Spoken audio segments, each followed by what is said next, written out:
ప్రియమైన క్రైస్తవ సమాజానికి నా ప్రియమిత్రుడు ప్రవీణ్ పగడాల అకాల మరణం గురించి కొన్ని విషయాలు షేర్ చేసుకోవాలనే ఉద్దేశంతో నేను ముందుకు వస్తున్నాను. ప్రవీణ్ పగడాల గారి యాక్సిడెంట్ అని చిత్రీకరించిన విషయాలు మనందరికీ తెలిసిందే. ఒకవేళ యాక్సిడెంట్ అని అనుకున్నట్లయితే అతను వెళ్తున్న వేగాన్ని బట్టి ప్యాంటు షర్టు చినగాలి, కాళ్ళు చేతులు విరగాలి. కానీ అలా కాకుండా కేవలం ముఖం పైన మాత్రమే దెబ్బలుండి, అది కూడా చాలా పదునైన ఆయుధాలతో కొట్టినట్టుగా ఉండి అక్కడ రోడ్డుకు చాలా దూరంలో పడేసినట్టుగా ఉంది.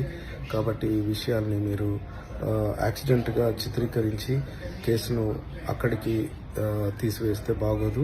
కాబట్టి దయచేసి ఎస్పీ గారు స్పందించి ఈ విషయాన్ని సీరియస్గా తీసుకొని ఇన్వెస్టిగేట్ చేయాల్సిందిగా కోరుతా ఉన్నాను. దయచేసి క్రైస్తవ సమాజం కూడా అందుబాటులో ఉన్న వాళ్ళు ఎస్పీ ఆఫీస్ దగ్గరికి వెళ్ళి మరి విషయాల్ని మీరు అడగాల్సిందిగా నేను కోరుతా ఉన్నాను. ఎందుకంటే ఒకవేళ అది యాక్సిడెంట్ అయ్యుంటే కాళ్ళు చేతులకు గాయాలుంటాయి, ప్యాంటు చినిగిపోయి ఉంటుంది, అవన్నీ జరగాలి. అలాంటివి ఏవీ జరగకుండా కేవలం ముఖం మీద మాత్రమే దెబ్బలు ఉండడం అనేది మరి అనుమానాస్పదంగా ఉంది.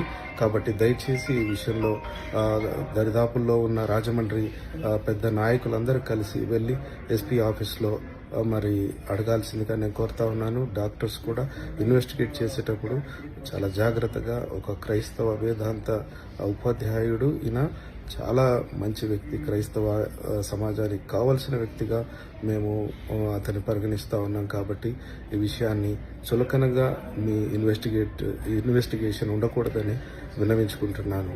Thank you very much.